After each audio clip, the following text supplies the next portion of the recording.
this home video was a relatively quick production. It was written very quickly. In fact, it was written so quickly that I was writing the story and handing you pages of the story as you were writing the script. Right. And we weren't quite sure where it was going to end. We sort of had... We had no idea. We just had, we had a general idea, but it was like, will this all hang together? We didn't quite know until we were finally done. Once you had the idea of the whole Charlie's Angels thing, the three different characters were under the one mask, I think that brought everything together. I was not interested in doing something definitive or something. So I was just interested in doing a fun story. Yeah. That's all I cared about. And having all these women in the story was great. It was terrific. And the fact that in the original ending, if you remember, Bruce didn't get the girl. That's right. They just, and then it would be nice for him to finally get the girl, and so we redid the ending.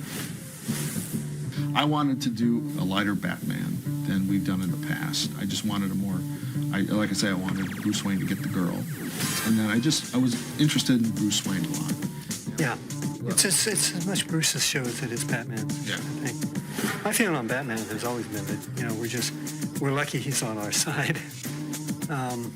Because he's such a dark and driven character. It's hard to play him sometimes as anything more than that, because that tends to be all he is. And there's more to him than that, obviously. So being able to get into Bruce's side more was one of the things that was fun for me on this. I think the women are a vehicle for us to get to know Bruce better. And by getting to know Bruce better, we ultimately get to know Batman better. We get to understand a little bit more about the depths of who he is and why he is who he is. I didn't know how Batwoman was going to look. I just knew that she had to be all covered up. The biggest trick did seem to me that she should, again, as you said, have a mask that would cover up her identity as completely as possible, and also that she would look like that she was similar to Batman in some kind of way. In some ways, she really is stealing his identity. Some of the biggest tricks were to avoid making her too much like Catwoman or Batgirl. So basically, I did try to come up with a design that was very much in our style of Batman the Animated Series or the newer version, which this is more based on. Very simple, as little detail as possible, but attractive. I still wanted her somewhat feminine. Kurt has a reputation for drawing sexy women in cartoons. So basically it was coming up with a very simple design that especially would cover her complete face, but still be the face itself. The Batman eyes, the large white, where you don't actually see the pupils and that sort of thing. And generally still trying to make her as attractive as possible. She's mostly going to be gray. Batman's colors are very black and gray. Actually, the choices, there wasn't as broad of choices, perhaps, as you would think. I could have got off the mark easily. Did you find that with so many female characters, because there's really four female characters in this thing, that the music departed in certain ways from the way you've done Batman before? I mean, A little bit, just because there's only so much of the dark superhero sound. I think that the audience wants to have that kind of saved for Batman. And so Batwoman has a little bit more of a mystery to her. It's a little bit more of a rhythmic element. The female characters are all really diverse too, which really helps me when I'm working on the music, because Rocky has sort of a funny kind of, she's smart, but she often doesn't really have it together. Lots of physical comedy, so that's really fun to play off of. And of course, Kathy is just very smooth and savvy, and that's also a great thing to play off musically. So it really keeps you guessing. We brought back three villains from the old series. To tell you the truth, Penguin is not one of my top favorite villains, but I could see him working in this thing as a strategist among the triumvirate of this villainy group. This is the newer version of Penguin, but we did try to make some changes where we tried to make him a little meaner looking. His proportions are a little different, where he's a little taller, a little smaller head.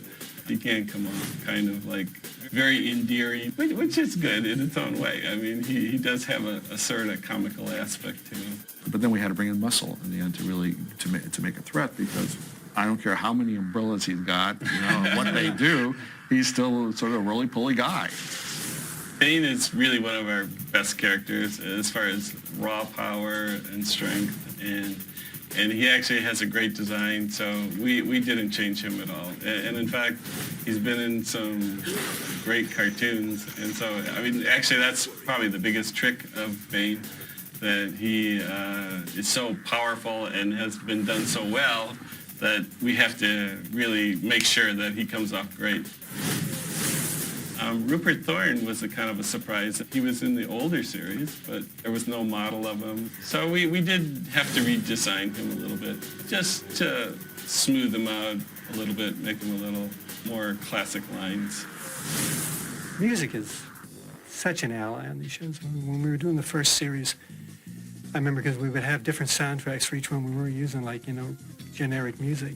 And I think, boy, every time something would start to go wrong in the story or something, that would just come right in there and save it.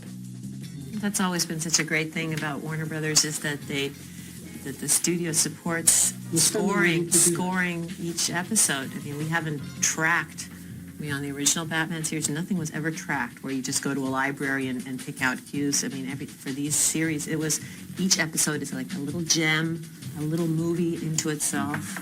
I think the music really should help tell the story, but never really hit the listener on the head and say, hey, there's music here, there's music here. It should just somehow give an undercurrent or a relief when we need it, or help with the comedy when it needs it. So I don't want to cartoon the characters. I want to definitely have the audience feel the genuine concerns that the characters have, and their emotion and their motivation. And I don't play little footsteps. It's not a cartoon. It is a feature, and each character has a certain feeling. This was an unusual recording for Batman, and the fact that everybody was all over the place. In the old days, we'd like to get everybody in the whole crew together. I mean, it was like a radio play. They would all be there, and we would record them at once. Yeah.